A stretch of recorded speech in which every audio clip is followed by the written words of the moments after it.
I'm Kylie. And I'm Corey. And we are Lit Libations. Welcome. Welcome to one of the episodes in the 30s. Yeah, we're doing 33. No, 34. Oh, nice. We're getting up there. Pretties, Part 2 by Scott Westerfeld.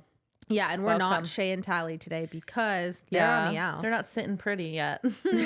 Not right now. They don't like each other at all right now. Oh, no, it's not good. It's not good. It's definitely not a vibe. But No. I decided this is going to be something new. For Part 2s, we're not going to do any business, any kerfuffle. We're going to skip all that.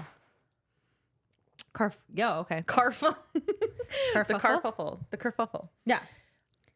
Okay, so... Okay. All So right. fuck the kerfuffle. Yeah, we're going to get right into it. We're going to get into it. Yeah. Is it okay? What do we... Well, we have to do what we're drinking. Yeah, we have to do that for sure. So today it's a Monday and neither of us are feeling like alcohol, which is fine. So we're doing a mocktail. A mocktail. Yeah. My friend Amaj sent in a couple of recipes and we picked this peanut butter cup one. It's let me bring it up really quick. It's supposed to be made with dates, but I couldn't find any dates at the store, so I used a banana instead. And yeah, and I feel like the recipe is supposed to be like a more like sugar alternative kind of stuff. Yeah. It's supposed to be made with 3 non-dairy milk, coconut milk, cocoa powder, medjool dates. Dates. Yeah, dates. And and that's it. And then I like it. Yeah, so instead I just used a ton of milk, no coconut milk, peanut butter, cocoa powder, a banana, some yogurt, a pinch of salt, and some sugar. Yeah, because it was like not it. sweet enough.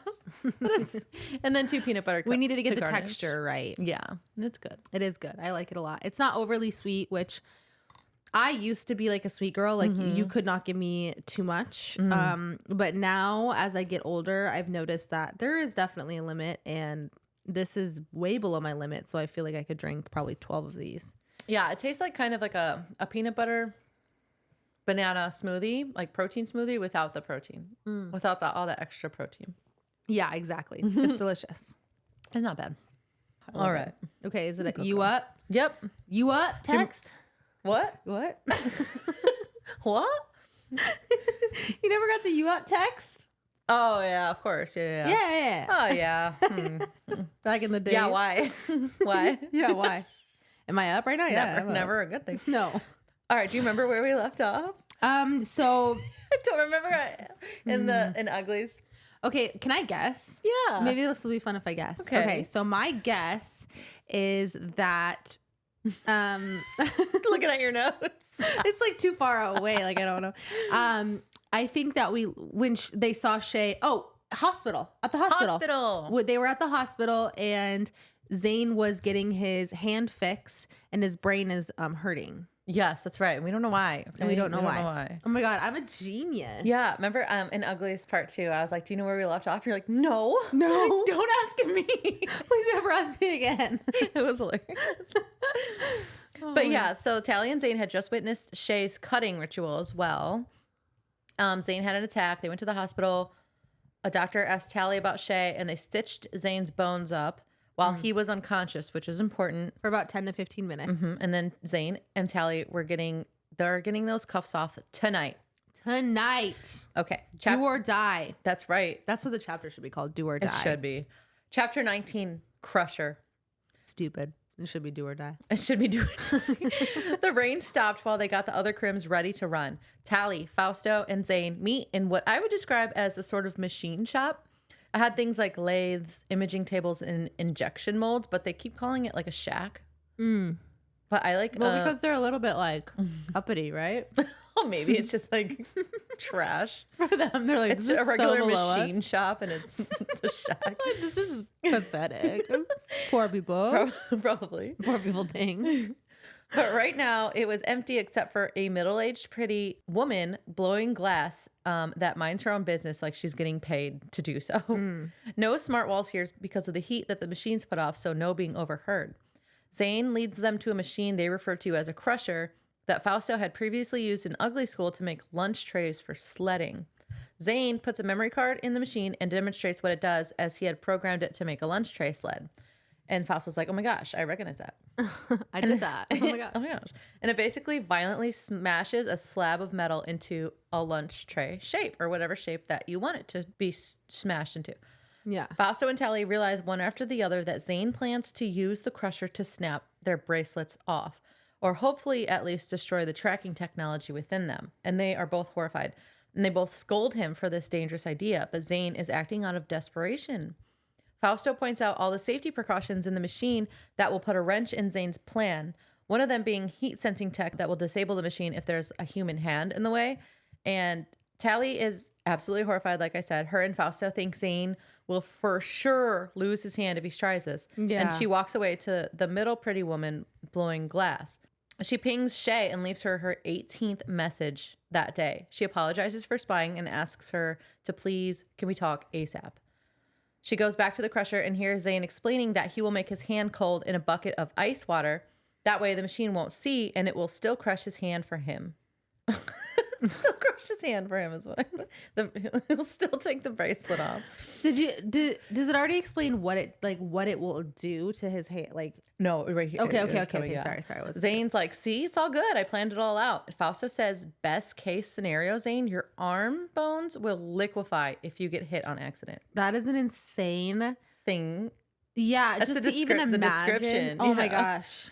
Oh, your bones will liquefy. That's crazy. But tell me why I personally am like, it's worth the risk. When I was reading it, I was like, you got to do what you got to do. You're like, let's go. Like, I understand where he's coming from. Like, he's got this. I believe in him. And he would have done it. What other choice do they have at this point? Truly. I was so like, you know what, Zane, I'm with you, buddy. Tell like, me where to put my hands. No other options. That's where I would have been with the whole, like, don't invite me along with stuff like that. He brought the wrong person along. Seriously. Fausto is still not on board. Zane needs him or Tally to operate the machine because of another safety feature. So he tells Fausto about him and Tally, how they're cured, about the pill, and how he's sick, but the people in the new smoke can help. Tally is watching the glass blower, thinking about the smoke and David and Az, and Fausto is quickly warming up to Zane's plan when she agrees to be the one to pull the lever. She's like, I'll do it. Pull the lever, Kronk. Pull the lever. Wrong lever. That's what it'd be like, honestly. Oh, God, yeah, it would.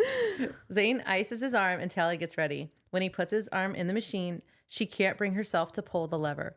Finally, she remembers cold contracts, heat expands, and she looks over to the glass blower again, and she's wearing paper thin gloves, but from like where she's at, it doesn't even look like she's wearing gloves.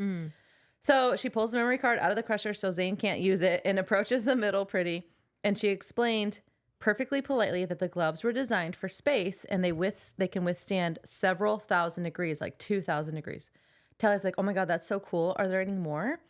And she leads her to a cupboard stuffed with them. So Tally almost grabs just 2 left gloves, one for her and one for Zane. And the middle pretty stops her and she thinks she's about to get caught. But the woman's like, hey, like you grabbed 2 left hands, silly. You need a right one. And so she grabs 2 right ones. And thank God, because they would have been effed. Yeah, they would have. But like, give this woman a medal for minding her own business. Okay. So do you want to hear the stupidest thing that's ever been like thought of in brain history? In brain history? No, because seriously, like I feel so stupid when I was reading it and like looking back at it. Okay. And I don't even know why I'm admitting this on like a podcast where there's going to be people watching or listening. Yeah. But when I first read this and I was like, oh, they're in the shop. It's about the middle pretty. Yeah. I thought at first that, and I know that they described that there were no smart walls, but I genuinely thought that she was like a hologram projection, like meant to answer questions. Like you could like you're going to the ask shop. questions. Yeah. You're like, how do we work this machine hologram? And she'll just like, she'll just spit out the answer like a program, like like in TikTok, the Dory, it's the Crush from Finding Nemo, and they'll ask questions. They'll be like, yeah, dude. I pictured that as the middle pretty, like on a screen. She's answering questions. I love that. And this is embarrassing. Just now? Embarrassing. No, not until just now, but until the very end of the chapter. Until they said that she went and showed where the gloves were, and I was like, oh wait, this is an actual. She's a human. This is a person that's actually in the shop right now. She's just hanging out, blowing glass. Bold of them to be doing this when there's literally someone in the shop. I cannot even make that up, and I'm so I can't even believe that I'm admitting that. But that's where my brain I think was that's hilarious, and I don't think that's that embarrassing. It's so. Okay, but it would make sense because like you like, oh, there's a middle pretty here. They can't do it. Well, my thought is like it's so crazy to me to think that they would do it with anyone around. I thought they were trying to be so secretive that they didn't want anyone around. And that like it had so it makes sense that your brain went there. But I was like, there's no way that there's actually a person here in this shop. Like, what if the person wouldn't have been minding their own business? It still blows my mind. Yeah, she could have done on the feet, like it reported them right away. Yeah, no, like, exactly. As soon as they walked in, like, what are you doing here? Yeah, it's like the middle of the night. Isn't it? Is it a night? Yeah, I think it is like nighttime. Late for sure. Yeah. Yeah, no, it's crazy. What the fuck? Chapter 20, hijacking. The plan is to hijack a hot air balloon so they can use the burner to heat up their cuffs and then they can finally leave. Fausto's job is to spread the word to the other crims about the new plan, so he leaves on a hoverboard. Zane's like, oh my God, Tally, you beautiful, smart, caring, amazing woman. Thank you so much for this new and better plan. Dude, everyone. Because I was like really scared for a second. Tally just breathes, and whoever is like, whatever man is around her is like, you're amazing and perfect, and I'm obsessed with you. So beautiful. Nothing ever, you are never a red flag. And never. No red flags. And I'm obsessed. And she has a power that. It's wild. He points out a couple of nearby hot air balloons that are tethered to a party spire, but they're in the air. The hot airs are ballooning. They're up there. On their hoverboards, they slowly climb up the side of the party spire using the metal in the building. Tally's like, phew, the tether is metal, so no problem. We're going to be able to get up there on our hoverboards. They each pick a balloon and start to climb. The hot airs are like, oh my God, there's a person coming up here. And the tether starts to sway. And her hoverboard's grasp on the tether is already tenuous. So she like yells up at him. She's like, yo, stop moving. Like, I'm coming up. For the love of God. It's cramping my style. The hot airs recognize her as they pull her up and they help her up there. And her board follows along behind her. She's like, what's up, my party people? Do you mind if me and my friends borrow this? Apparently they don't because they land on the lawn of Garbo Mansion where a bunch of crims are waiting. The hot airs know of Tally and are eager to help her, so they teach her how to control the balloon and ask what her plan is. She decides that telling them the truth is worth it, knowing she would end up on the feeds and the story would be talked about amongst uglies and pretties for generations to come. So that's like a good trade-off. Yeah, for sure.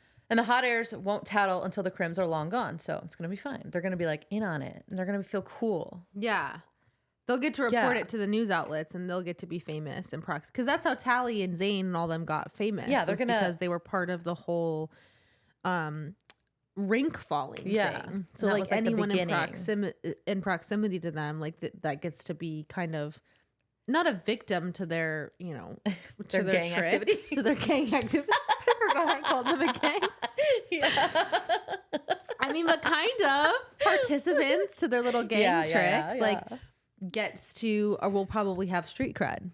Yeah. They're going to make their own version of TikToks and get out there. They're going to get their names out there. Yeah, like criminal TikToks. Mm-hmm. Crimes. Crim talk. You know, gang TikToks. Crime talk. Crim talk. Are you on Crim talk? I am Crim talk. I am Crim talk. Just before takeoff, Zane joins Tally in her balloon with Fausto and Paris. By the way, Paris is there. Oh. He just is there. Sometimes I forget he exists. Yeah. The other crims are in their other hijacked balloons, and some are on hoverboards ready to scatter. Tally promises herself that she would come back for Shay, but they're doing it. They're leaving, and Zane is really, really, really happy. They take off, and they're moving really fast already because, I mean, this is their first time in a balloon. They don't know. They just got like a crash course on how to start it, and then they're just off. how to like start it, go up, and then go down if need be. That's all they got. Yeah. Tally starts taking off her jacket and puts on her fireproof gloves. Thankful she got one for each hand. Zane is doing the same thing. Fausto sets off a safety flare, which is the signal for the other crims to start flying, and Tally's like, all right, let's do this. Chapter 21, Burner. Tally sticks her gloved hand into the burner and is excited to feel no heat, like on her skin. Paris is like, whoa, what the fuck are you guys doing? Because no one filled him in on the specifics of the plan. Fausto's like, shut up, Paris. Yeah, but his cries of worry are drowned out by Fausto turning up the heat. literally is like, shut the fuck up, Paris. We don't need you talking right now. Tally sticks her hand in the burner for a few seconds, but it doesn't heat up enough. And Paris is like, oh my God, what the hell? No. Zane says we have to hurry. The cuffs will surely send a signal because, if they're damaged. Like, yeah. As we know, they probably, from the pendant, that it probably will. Yeah, specifically fire will do it, apparently. Fausto leaves the burner on for a full minute while Tally and Zane's cuffs heat up. She's sweating. Her unprotected skin, like on her shoulder, is starting to burn mildly, like sunburn kind of level. Yeah. When it stops, her hand is fine. She expected it to be like a crumpled mess. And the cuff is white with heat. She slips off her cuff, but Zane has to reheat. They're almost beyond the edge of the city. They're running out of time to jump from the balloon in a spot where their hoverboards and crash bracelets will catch them. And she's like, hurry, Zane. Then they realize her cuff is burning the wicker gondola that they're all like standing in, the bottom of it. Chapter 22, the city's edge. Tally. They start to panic, but Tally's like, relax, like we're about to jump off. It's fine. And Zane's like, I still have to get this off. Yeah, they're like, Zane, just fucking figure it out, okay? Like, come on, we have to jump. We're burning. Ugh. Tally finds a discarded bottle of champagne and douses the burning wicker, ending the danger. And at the same time, Zane finally pops his cuff off. No thanks to Tally, who still had fireproof gloves on. She could have been helping with 2 hands. But like, Zane, get your shit together though. Come on. For real. Just yank it off. You're she a got it strong off man. so fast. Yeah, like, what is he doing? Right. Come on. Probably, you know what it probably was? What? You know what I bet it was? This is crazy. Ding, light bulb. I bet you it's because he put his hand in the ice bucket just like an hour before when he almost got smashed by the thing. So it contracted to get smaller. Yeah. So it was probably like waist, or at least a little bit smaller enough to where it was.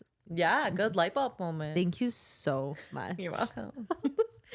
He's so happy. He hugs Tally, but they literally don't have time to hug or get closer to the ground because Fausto's like, I'll let some air out. And they're like, or stop the heat or whatever. And they're like, we can't.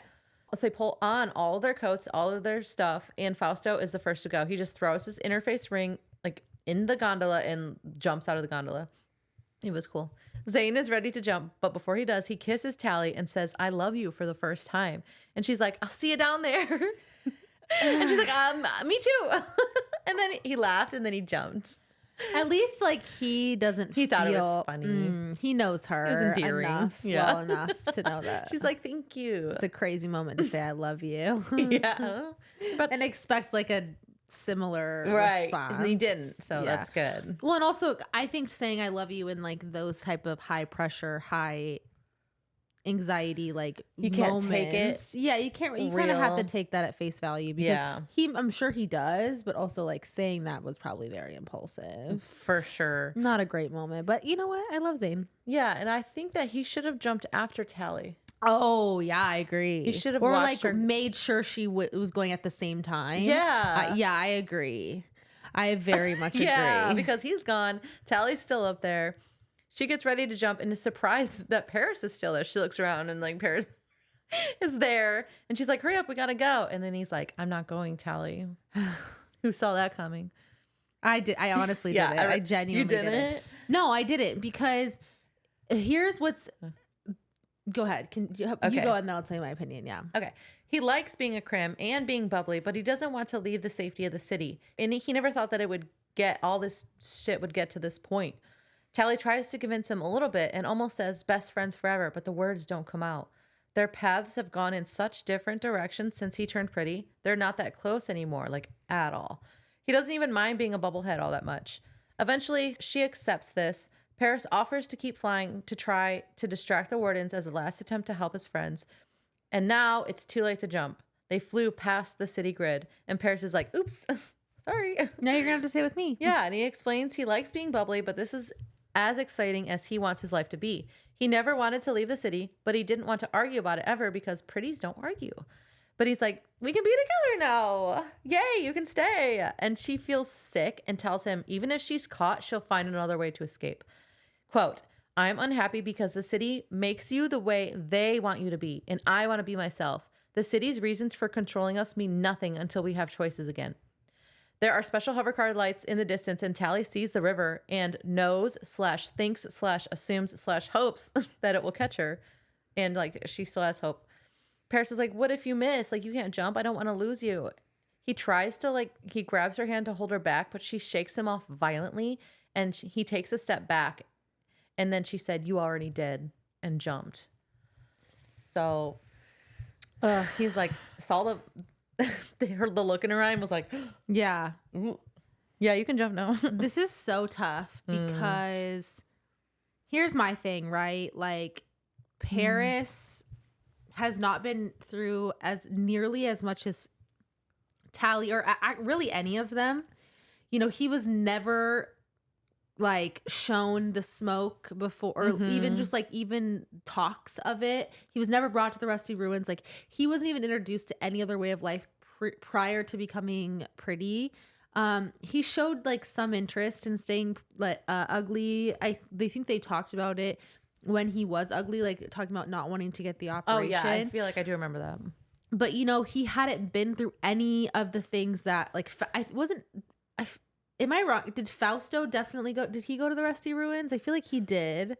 Yeah. And then Zane obviously did. He had the chance to run away, but backed out and then betrayed us. Like, there were so many like decisions where everyone made this, and Zane made a mistake. Like, he made a mistake deciding to turn Pretty, turning in his friends.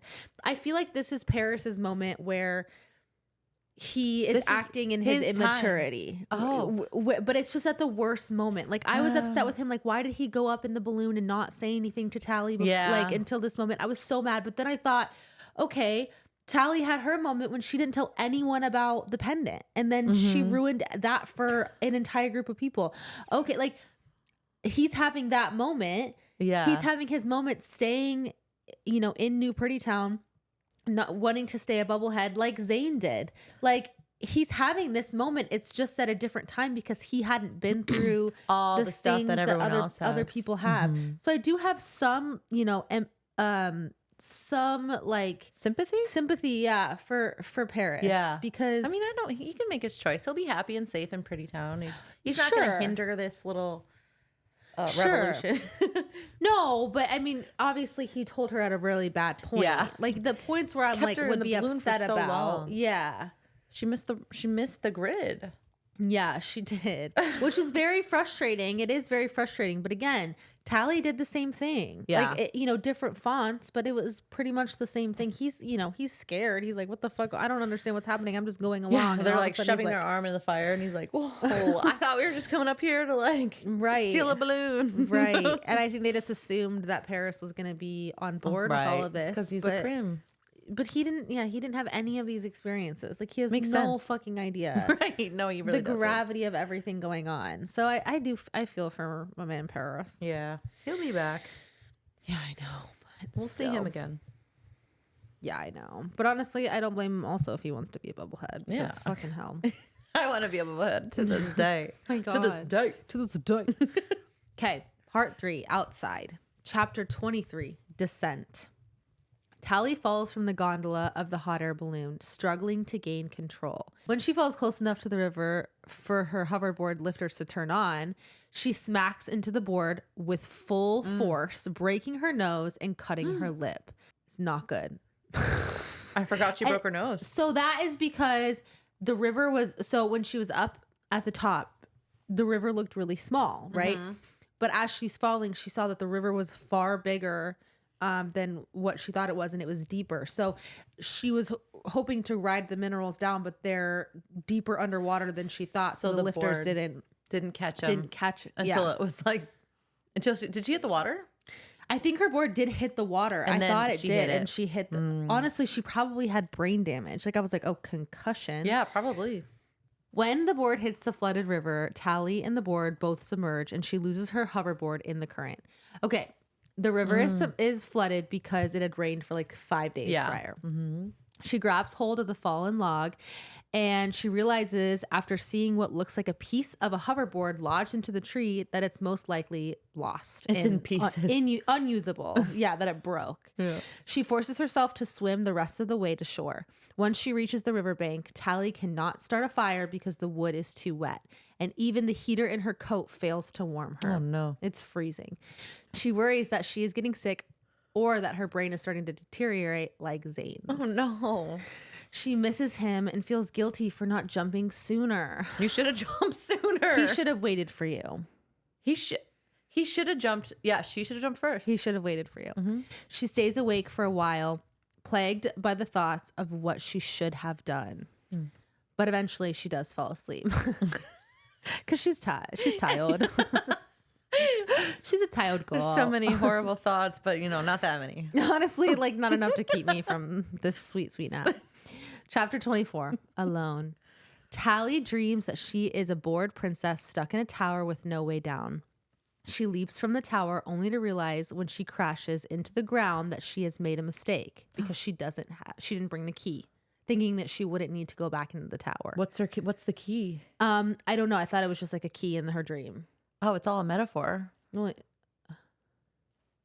I don't know. bracelet? I thought it was the bracelet. My assumption was that it was the bracelet. Oh, I don't know. Maybe it's the board. I don't know. Maybe maybe the metaphor is her way back into the city was. Okay, keep reading. I'll think of it. When she has no way back into the tower, Tally wakes up to a sunny but very, very cold morning.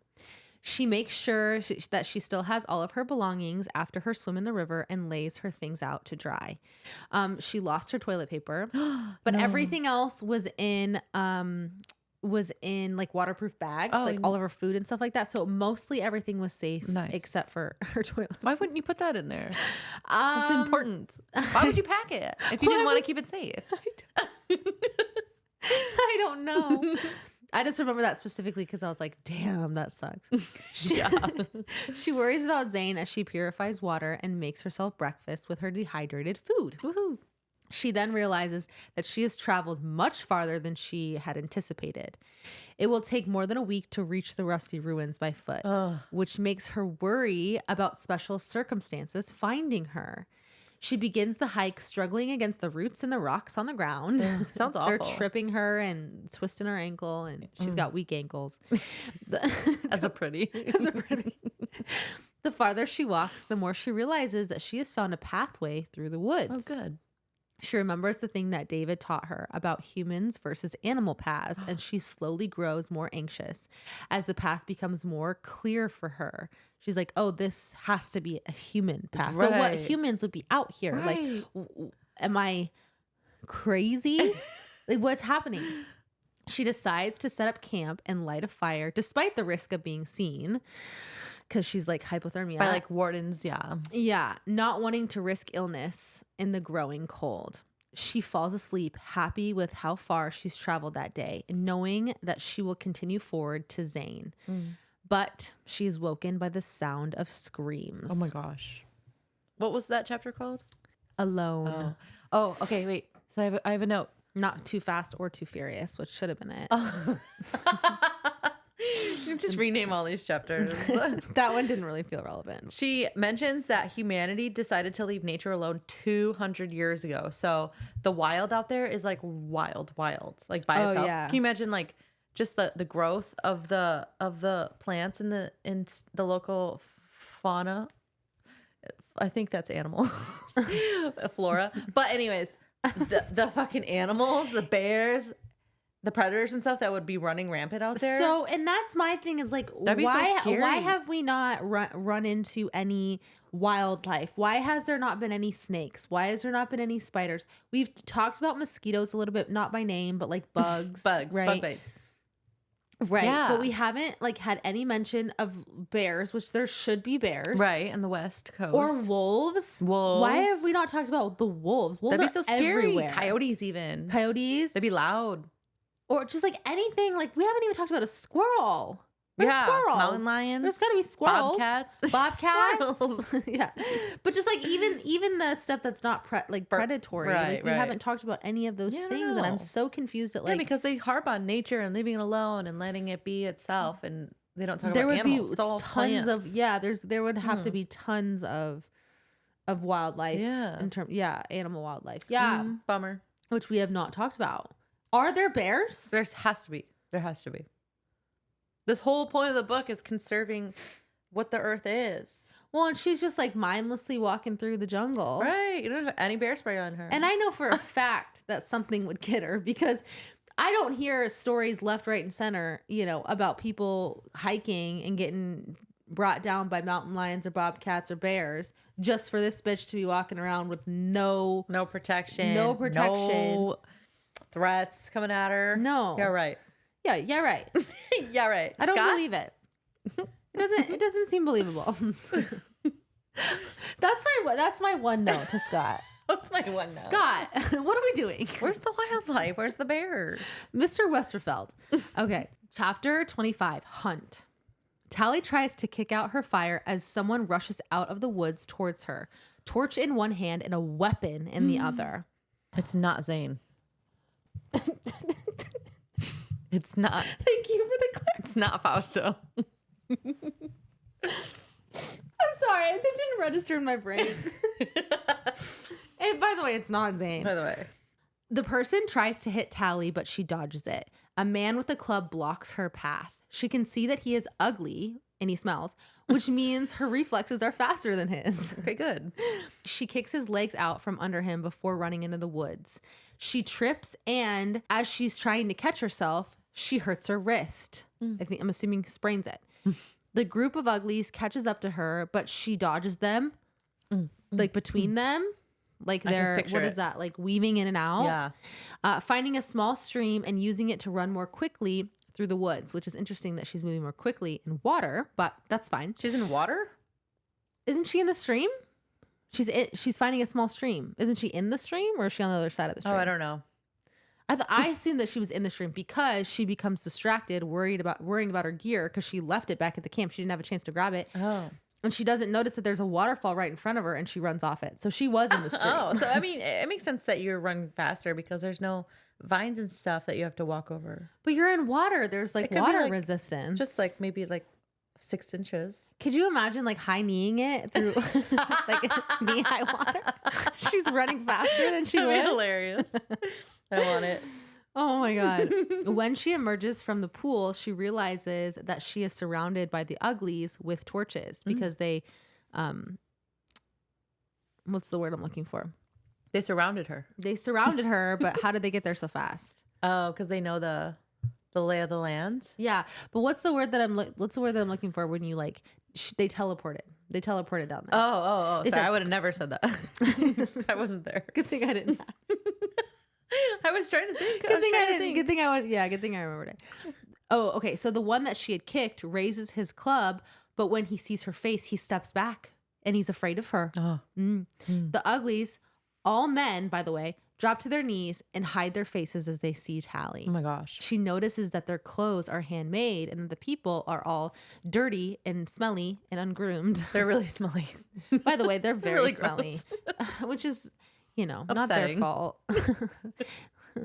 An old man crawls forward and claims to speak the god's tongue. He explains that their group saw the fire and thought that she was an outsider, not a god. Tally is confused, but forgives him She's like, all right. for the mistake. She's like, no okay. worries. Yeah. I want to talk more about that, but hold on. Okay.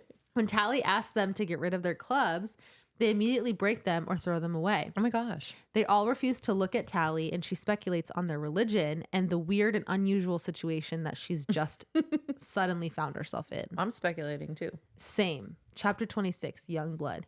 Okay, so what's so funny about Tally in these situations is that this is like such a big reminder to me that she's, I think, still 16 years old, because they're like, hello, how are you? This is so crazy that you're here. You're a god. This is like wild. They're very proper. Yeah. And then all of a sudden she's like, yeah, man, that's like no big deal. Like I was just out here because I was like bubbly or whatever. And I was like back in the thing, right? And then I came here and I was like, this is so crazy making. And like, it's just, yeah. she's like, it's like really not that big of a deal, but just like maybe no weapons for now because it's just like not it. You know what I mean? I'm just like not feeling that. It's like Elle was. Yeah. But like, they're or like, Buffy the Vampire Slayer. they're like, yes, God, we will do whatever you want. Tell us. They almost beat her with clubs. Yeah, tell us of what you desire. Well, I really kind of like desire like no clubs at the moment because I like really thought I was gonna like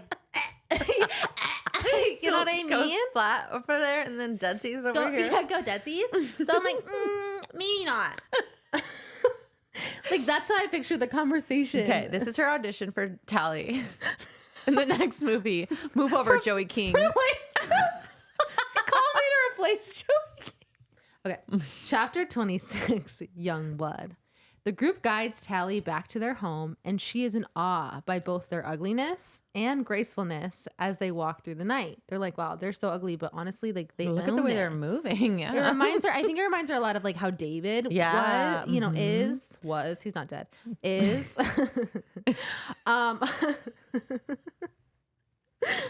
Thank God. By the way, on their way back, they do stop by the place where they ambushed her immediately, and they did grab her stuff. Oh, good.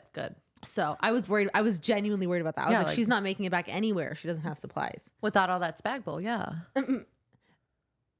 What? She does not have spag bowl anymore. She says if she smells it, and she's sorry, like, Tally. oh. She would never have spag bowl. Yeah. Do you even know? Can't even think about it. Do you even know Tally? She has curry nudes and everyone I said Tad Pie. That's so embarrassing. Is that the last episode? I think so. I 100% kept it in too. Good. So funny. The uglies seem fearful of an enemy that also lives in the woods. They camp. It's not a bear. No, it's not a bear. It's not a bear. The camp they reside in is small, and as they arrive, the group lets out cries to let the other know of their return. They're like, no, I'm not gonna. I shouldn't even try it. Don't try it. The adults are terrified of Tally, but the littlies make a game out of touching her jacket. They're way less fearful. Yeah. Yeah. Okay. Because they're littlies. They don't know. They don't understand. Just kids. Yeah. They haven't been indoctrinated in the. Yeah. Hate is taught. She observes and notices the roles of men and women in the camp, which is very off-putting to Tally because they have very traditional, like male hunter and gatherer, female, like no. Yeah, the males hunt and the females gather. Well, what do the females do? The man's doing it all. Doing it all. Males hunt and the females gather and take care of the children and cook and have babies, and clean, and then the man hunts. That's it. She and eats. Oh, gosh. Basically what's happening. She holds her belongings much closer though, just in case, because they obviously have these ideas of women. She doesn't want to be like, oh. Yeah. They're like, you go over here with other women, start sewing, weaving palm fronds and whatnot. Yeah. And like your stuff is now belongs to us. Yeah. Yeah. A shirtless man with a city-made knife emerges from the crowd and speaks to Tally in her language, the god's tongue, as they'd say. He explains that the group was confused when they saw her fire and tells her that they are not expecting the gods to return so soon. The man introduces himself as Andrew Simpson Smith. Such a funny name. And Tally introduces herself too as Tally Youngblood, obviously. Andrew Simpson Smith, what a name. What a guy. I'm obsessed with him personally. Are you? Yeah. Oh, I from the second they introduced Andrew Simpson Smith, I'm like, I can trust this guy. All right. Yeah. He's trustworthy. Yeah. He's got 3 names. I love him. Andrew explains that he is a holy man and learned to speak her language from his father, who was the holy man previous to him. Andrew insists that she fell from the sky because she had no hover car. And Tally was like, You're right. No, I did fall from the sky. Right. Yeah, I did do that. How did you know? Although she does wonder to herself how he knows about their technology. Yeah. You know? How does he know about hover cars? What the F is going on here? What the X? I mixed up 2 letters. Dang it. No, that's what the H and what the F. What the heck? Andrew asked Tally to tell him the story of her fall so that he can translate it for the rest of the villagers because they want to hear, they want to know. She's a god. Like, yeah, where's your hover car? Everything she says is interesting. They sit by the fire and begin preparing dinner. The women do. Tally tells her story and Andrew translates. She tells her story in the way that she's been dreaming it. like as a she's the princess in the tower, and she fell from the tower, and she has no way back in. And she forgot the key, I guess. It's a bit of a metaphorical fantasy retelling. So what's the key? I thought you were supposed to think about that. Personally, I'm still thinking about it. Okay. And I thought maybe you would have an idea by now. So should we circle back? Yes, we'll circle back. It's still up here. I'll bring it back. Okay, here's the thing. I can't think about it when I'm reading because I'm just trying to focus on not stuttering. I know. I'm thinking. Okay. My bad. Okay. Chapter 27, Revenge. Tally wakes up in a hut filled with other people sleeping beneath furs. There's like, what, 20 people in this little hut, and they're all sleeping like cuddled with in a pile. Another. Yeah. Yeah, in a pile. To keep warm. And it smells. And she disentangles herself from the others and goes to use the bathroom, deciding against the latrine because it has a horrible smell. And this is where they do mention that when they were in the smoke. Yeah, this is interesting. What was it? Like a spray that they used? City chemicals that they would, I don't know how they got them, but it would like that people snuck in. Yeah, and what it would do, it would eat like the waste, and so it didn't smell anymore. Yeah, something like that. Yeah. But that's why the latrines in the smoke, like she didn't complain about. It was bearable. Those. Yeah, this is like a whole new experience. Actually, smelling the waste. Yeah. She walks into the woods and is thinking about how much she misses Zane. She misses his body, you know, when they sleep together, not sexually, just unconsciously. And yeah. She catches Andrew watching her, and he says that he wanted to see her fly. And she tried to explain that her hoverboard was broken the night before, you know? So she can't be flying for him. Andrew offers to walk with Tally to the ruins, saying that it is his duty to serve the gods like his father. Tally guesses that his father recently died, and Andrew explains that a raiding party killed him. Andrew's father twisted his ankle when they were running away from the raiding party. They had to leave him because he couldn't move. And it was assumed that he was murdered. And he, you know, probably he was. You know, was. What's happening? Andrew then explains that it was the raiding party's turn.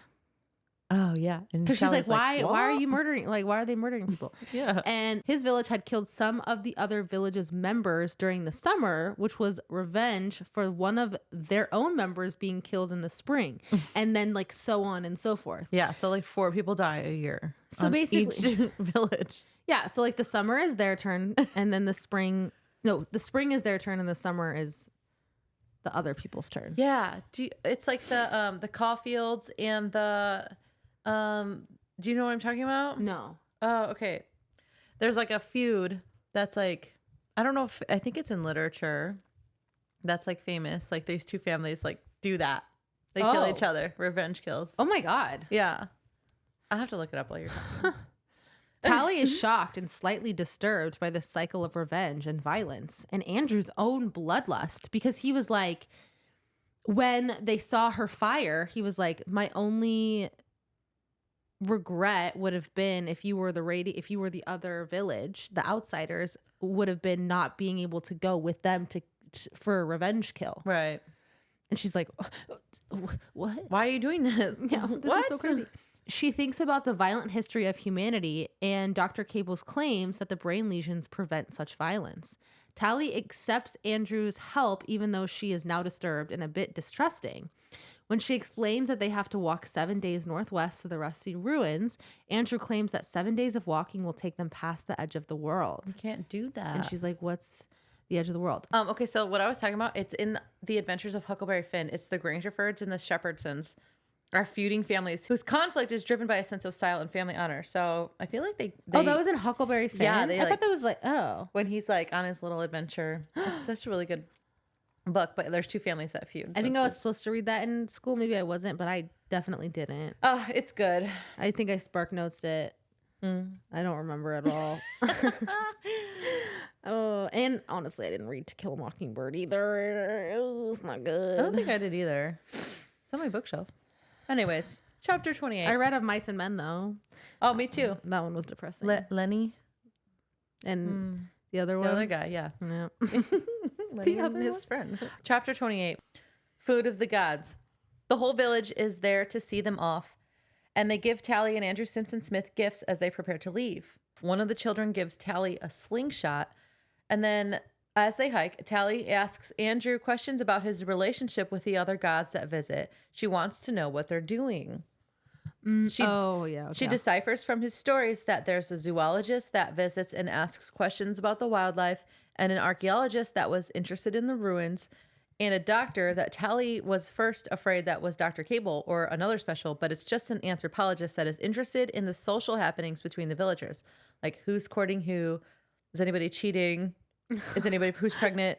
Who's preggo? Yeah. Yeah. Cetera, So not philanthropy. Philanthropy. Philanthropy. What is it? Philanthropy. So it's not philanthropy. Yeah. Why did I say philanthropy? That's not how you say it, right? Yeah, I do that stuff too with those words. It's really embarrassing. And you're like, it's like in your head that way, so it's hard to say it another way. Any other way. Yeah. Andrew is aware of specials, and he calls them Seychelles. He's heard stories from generations ago about how the specials would destroy anyone that would challenge them. And when people would disappear, they blame the Seychelles. So they're like the boogeyman in their culture. They are. Yeah. It's like, you better behave or the Seychelles are going to come get you. To their kids.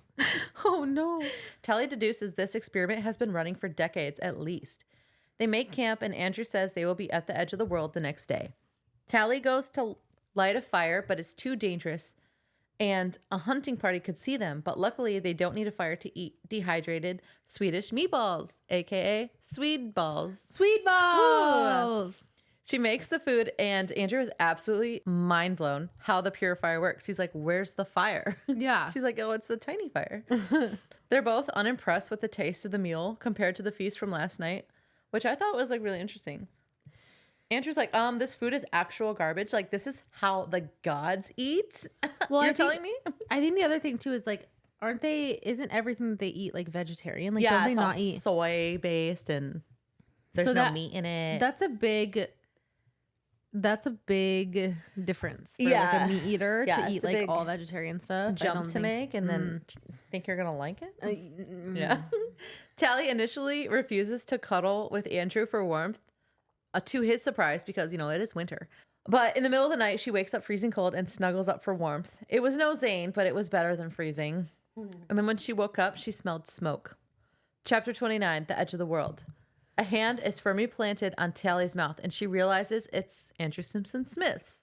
There are outsiders nearby, enough that they're not worried about the size of their fire. So they're making a fire, and the significance of this is they have so many people in their party right now that they feel safe from getting attacked. Yeah. So there's a ton of them out there.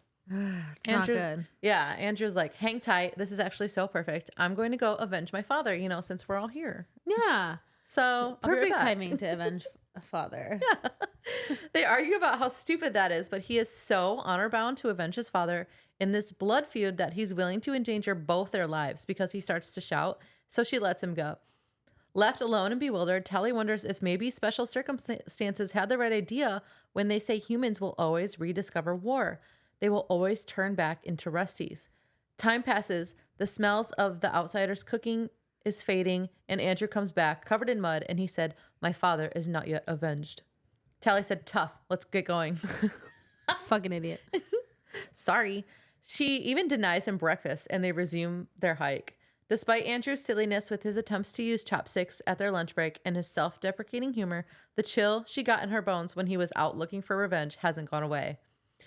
She's unfairly upset with how okay he is with casual murder, but is compassionate at the fact that he doesn't know any better, and he was forced to live this way, and this is all he knows.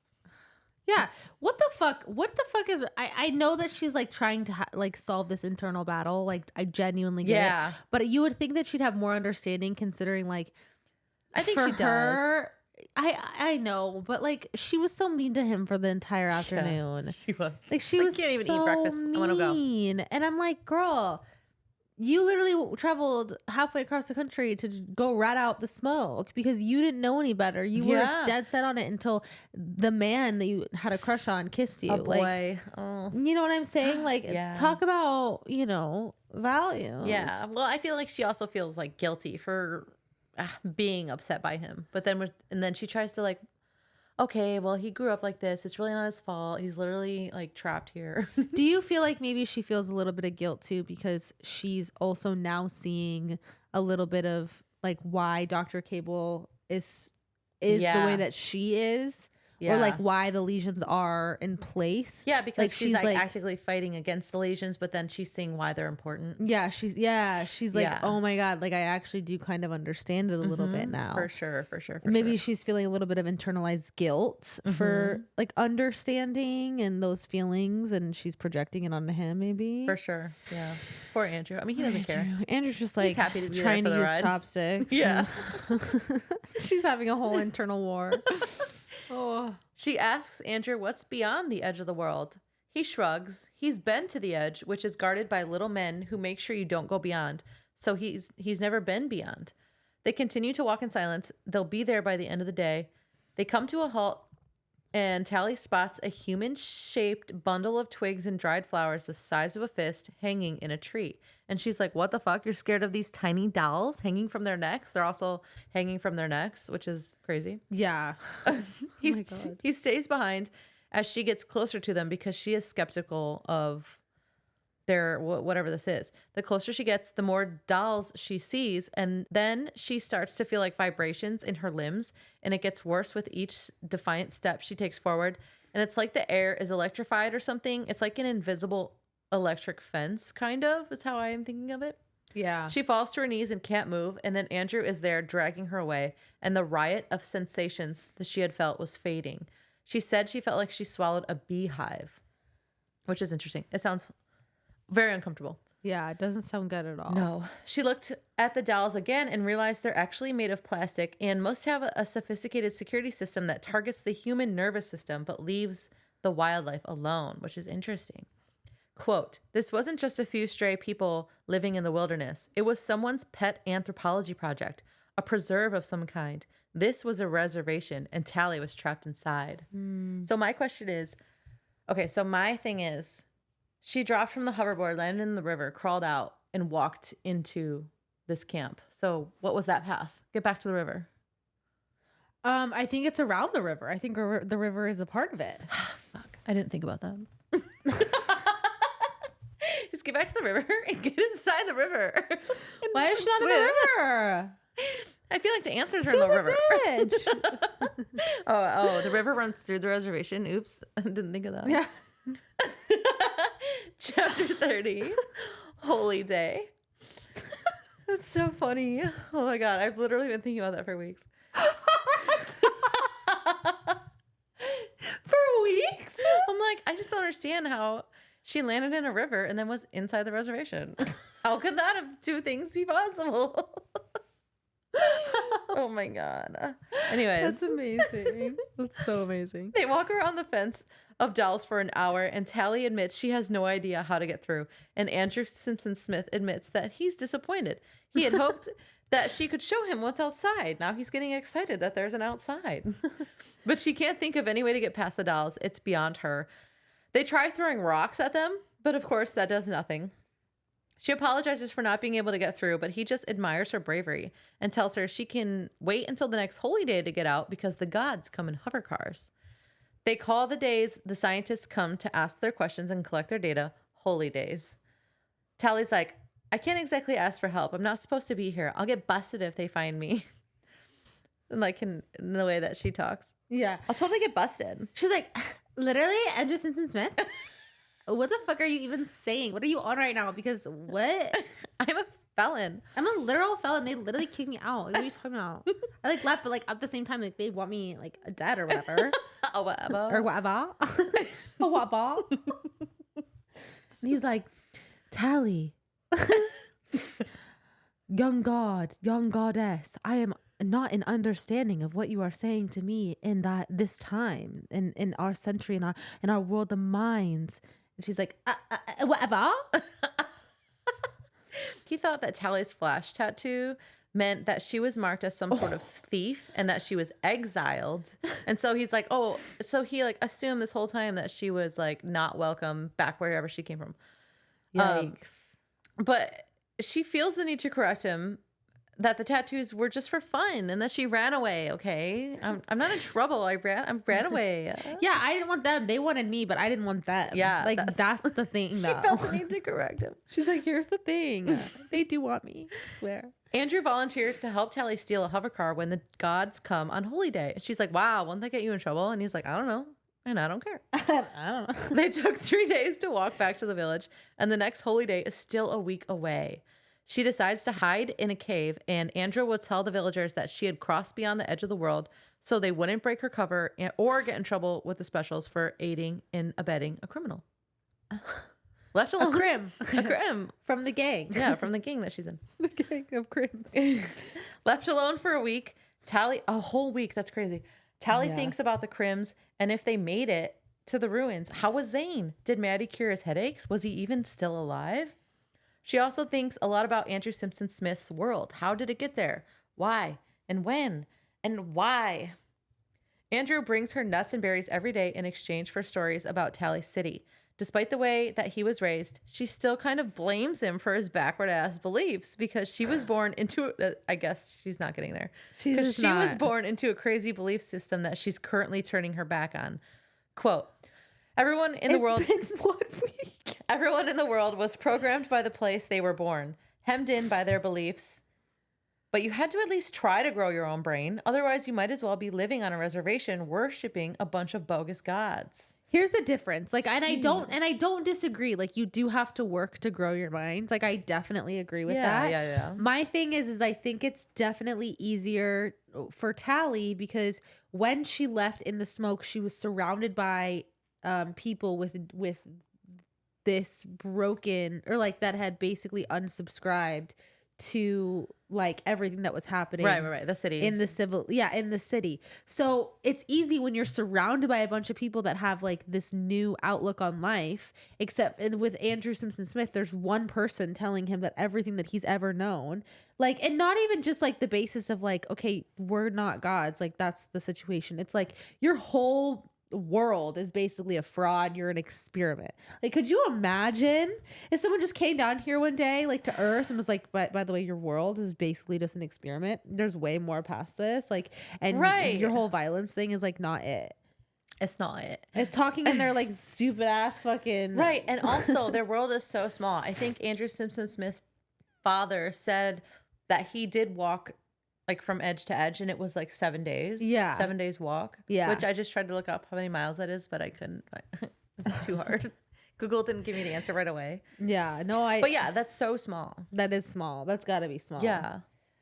I don't know. It's a small world. And honestly, it does seem like they're pushing back on some beliefs because he was so quick to believe her. That his father was so quick to like try and see beyond his world. Yeah, he tried to escape the edge too. He obviously had some reservations on it if he was trying to like look for holes. Yeah, so obviously they are curiosity. Yeah, they are pushing back on it. It's just maybe not in the like she's looking for everything to just completely be dismantled in 5 minutes, and that's just not how people's minds like work. You gotta be patient. You gotta be patient. Yeah. Like, I'm sorry, Tally. Did you agree to not betray the smoke the first day you got to? No, the smoke? took until David kissed you, which was like how long? A couple weeks at least. Yeah. So fuck off. Yeah, just relax. But Jesus. she's 16. She's 16. Yeah, she's 16. She's like, I'm doing it. Why isn't Andrew doing it? Exactly. This is Like, ridiculous. I just don't understand why you're not trying harder. Why to aren't get you past as good as me? This is ridiculous. Anyways, the scientists arrive at dawn, right on schedule. She watches the Pretties unload their equipment, Andrew helping them and guiding them into the woods. She creeps up to one of the hover cars, but an older Pretty comes out of the other one, and he's like, holy cow, what are you doing out here, like, young lady? She's a young Pretty. She pretends to be a bubblehead, saying, I don't know, I was in a hot air balloon accident. I don't remember. I don't know. I'm confused. He's like, holy cow. I remember seeing something about that from the feeds, but he is in disbelief that she could have survived out here all that time. But then he like looks at the way that she like how dirty she is and how smelly she is. And he's like, I You believe have it. been out here. Yeah. It's gross. He's a doctor, and he tells her that she's safe now. And it's amazing you're doing so well. There's dangerous people around here. And she's like, yeah, by the way, what's up with that? Like, what's up with all these people around? What's up with all these people out here? This is crazy. What are you doing? And he tells her this is an important study of human nature, violence, and revenge. She's getting pissed, and he's getting confused because, like, pretties don't get pissed. And she's like, I'm Tally Youngblood. My mind is very ugly, and I'm taking your car. And now you're sending 3 home, and you're still here in your overalls, bitch. That's what I wrote down. That's the tone that she used when she said that. Oh my God. If you don't post a clip of that and tag Leah, I swear to God, it's not even a thing. And now you're sending 3 home. and you're still here in your overalls, bitch. Now what? So good. I'm obsessed. It was easy to lock the doctor up because he was very afraid of savages. He wasn't used to like people challenging him. He's like, do whatever you gotta do. Yeah, I'll be over I here. can't fight. I cannot fight. I'm not a fighter. One thing about me, fight. He gave her the codes for the hover card, and she also found out the truth about this place. Quote, this was where the operation had been developed, from which the first test subjects had been drawn. The purpose of the brain lesions was to deter violence and conflict. So who better to experiment on than people caught up in this endless blood feud?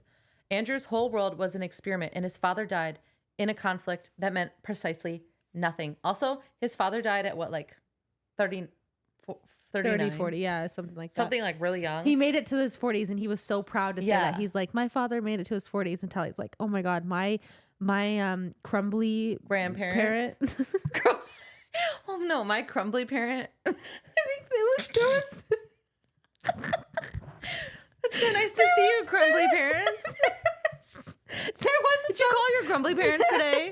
There was a nickname. I swear to God. I swear to you. I don't know. I swear. I'm going to Google it. Okay. It was, whatever.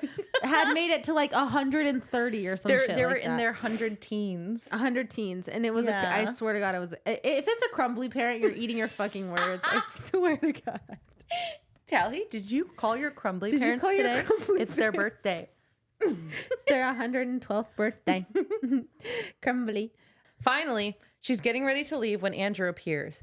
During their goodbyes, she tells him that the pretties are, she's like, Andrew, the pretties are not gods. They are human, sometimes imperfect and awful, but human. And keep trying to get past the edge of the world, Andrew Simpson Smith. They say they won't forget about each other, and he says they will wait for her return. And then she's like, first I gotta go get Shay, because she's stuck in New Pretty Town. And then I gotta come back here and save all these people because someone's got to. It's so exhausting. Dude, it's not... Okay. Okay. Okay, what is it? Tally let out a slow breath. All 8 of her great crumblies... Her great crumblies. Crumblies. Her great crumblies were still alive and all in their 100 teens. Okay.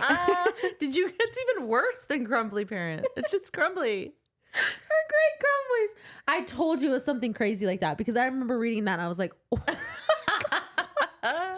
Tally, did you call any of your 8 Crumblies? Where are your great crumblies? Your today? relationships are not strong. Your relationship with your you one need great, to ping your Crumblies. with great crumbly from Soul Side is not good. Do they? So they would have 2 from each side. What? Why are there 8? Because they're all alive. That's how. Why are there 8? That's how it works. Okay, so you have your grandparents. Oh, those 2 are her from mom and great dad. crumblies. And so her there's great 4. crumblies. So what do you just call your grandparents? Your grand crumblies? Yeah. And then great Crumblies. And your great grand no, you're just your great crumblies. So okay, so Crumblies. So your grand crumblies and your great crumblies. Okay, yeah. I don't know. Confusing. Or maybe you just call your grandparents just crumblies. Yeah, exactly. Yeah, your Crumblies. Yeah, and then your great grandparents are just your great crumblies. Great Crumblies. That makes sense. That's the worst thing I've ever heard in my life. Yeah, that's. I'm Scott? honestly so upset. I'm so upset. That was funny. Chapter 31, The Ruins. Tally flies to the rusty ruins. It's pretty easy to fly the hover car because apparently littlies learn how to fly and land if anything happened to their driver, from what I understand. Like if they have a heart attack, even though like they're not supposed to have diseases and stuff like that. Could you imagine a 3-year-old landing a hover car? Yeah. Something happened to their parent. Like your daughter doing that? I'm going to picture that. Here's the thing. No, I can't picture it. I can't because here's the thing. She wouldn't. She wouldn't. She'd be like, oh, well, we're going down in flames. Bummer. Bummer. She lands the hover car a ways away from the meeting point, as the specials have got to be on her ass by now because, the doctor probably called them and was like, a new pretty just like hijacked my car. I'm really confused. She said her name. She has an ugly. She said she has an ugly brain, and that her name is Tally Youngblood. I'm really scared. Dr. Cable was like, "Fuck, fuck, fuck." She's a full 2 weeks late to, their rendezvous, but she hopes that Zane would be waiting at the top of the tallest building, having refused to move on without Tally. She walks through the ruins, and it's a lot creepier down here on the ground, what with all the burned out cars with skeletons still inside. That's crazy. Yeah. It's a lot harder to spot the tallest building from the ground, but she knows it when she sees it. And she's also like, oh, I have no way to get up there. So she starts yelling like, hey, it's me. Hello. Tally Youngblood here. Very stupid. Very stupid things to do. Yeah. And then she's like, oh my God. As soon as she said her name, a flare lights up and a hoverboard begins to descend toward her. And then she's like, oh my God, what if it's a special? I just started shouting in... What if it's Dr. Cable? Yeah, and then she's like, calm down. It's a hoverboard, and specials don't use hoverboards. Okay, that's very important. Yeah, a little bit of foreshadowing. Yeah. She says hello, and a familiar voice responds, Tally. He comes into full view, and it's David. Who did you think it was going to be? I don't know who I thought it was going to be. I thought it was going to be like Fausto or Croy. I definitely did not think it was going to be David. Yeah, or even Zane. Because I'll be honest, at this point, I thought David had turned his back on Tally. Yeah, okay. Well, we're going to get into it. Yeah. Chapter 32, Faces. David openly stares at Tally, and she's like, David, it's me, Tally. Tally Youngblood. Yeah, your old girlfriend. Because he hasn't said anything, but he seems like sad at her pretty face. That's why he's not reacting. His appearance is underwhelming. He's not ugly. He's just ugly, unfortunately, for Tally. They say nothing for a while, and then he says, we should get going. Her remembered feelings for him weren't as strong as they used to be. He scans her for bugs and asks about a hoverboard, and she's like, I broke it in a fall. It broke in half and it's gone. If I had a hoverboard, I'd be here so much earlier. Yeah, like, what do you think, David? It's been 2 literal weeks. What do you think? Okay. But then he smiled and he was like, same old Tally, just like jumping out of things and breaking hoverboards. Then he said, I knew you'd show up. My mom, ... And then Tally was like, well, I'm fine. Okay. So thanks for waiting, because like her and Maddie have this like horrible relationship. Do you know what though? I kind of understand like both sides. No, oh, I don't understand Maddie's side. I'll be so honest. Oh no, I think Maddie takes it far too much over the edge. She's a whole ass adult and she's just like beefing with a 16-year-old. Yeah, who had no other choice and she knows that. I'm still mad at Maddie. Maddie's a bitch. They ride double together and her old memories come back, and she wants to take away her pretty-minded thoughts about his ugliness, but he didn't come to give her the pills. Croy did. Yeah. She thinks maybe he hates her, but then why would he wait for her now? He breaks the silence by saying, not far now. And she's like, okay, great. Since we're speaking, I'm so sorry for accidentally betraying the smoke and indirectly getting your father killed. First of all, he pauses. He pauses. Sucks that happened. He pauses, turns around to look at her, and touches her flash tattoo, which he says is weird on her. And she's like, but I'm still me, David. He's like, I know. Like, from the way that we're flying together, it feels like you still. And they also mentioned that she's taller than David now. Oh, my God, yeah. Do you know what? Why did they say that? Because now I'm icked out by David. No, it's not his fault. He used to be taller. I know. She used to be shorter. Right. Same thing. They start riding again, and she asks straight up, why was it Croy that brought the pills and not you? So this is crazy. David, I guess, was scouting other cities for uglies to recruit into the smoke. but the special search parties were growing in numbers and they were forced from the ruins to the wild. Okay. Which I guess is a problem for David. Okay. But it's not for Croy because he tells Tally that Croy was his backup to get her the pills and that he would have never left her in the city alone. Wasn't he in another city though? Well, wasn't that what he said, that he was in another maybe. city? And that was the reason. It wasn't that they were like moved up, but that he was recruiting in another city. Yeah. Which is still bullshit. He should have been there for Tally. Yeah, in my I don't know. opinion. Yeah. But yeah. I and then why did that they he have to do wasn't it there. like when they did it? That's my point. There's like, a lot of things. He could have waited. That doesn't make sense. Yeah, no, it's stupid. She's relieved that like, oh, he doesn't hate me. He was just gone, whatever. He would have done it himself. But then he's like, of course you weren't alone, meaning Zane, which is like rude. Yeah. She's feeling some type of way, but asks how he is. And David says he's okay, but you're lucky it wasn't you. And that everyone else has already taken the cure and is fine, but I'll let my mother explain. Fuck you for keeping her waiting. That's her boy. She's not okay. She doesn't blame him for not wanting to talk about Zane. Thanks him for waiting for her, and then they fly to the rest of the way in silence. Okay. Okay. So here are my thoughts, right? Okay.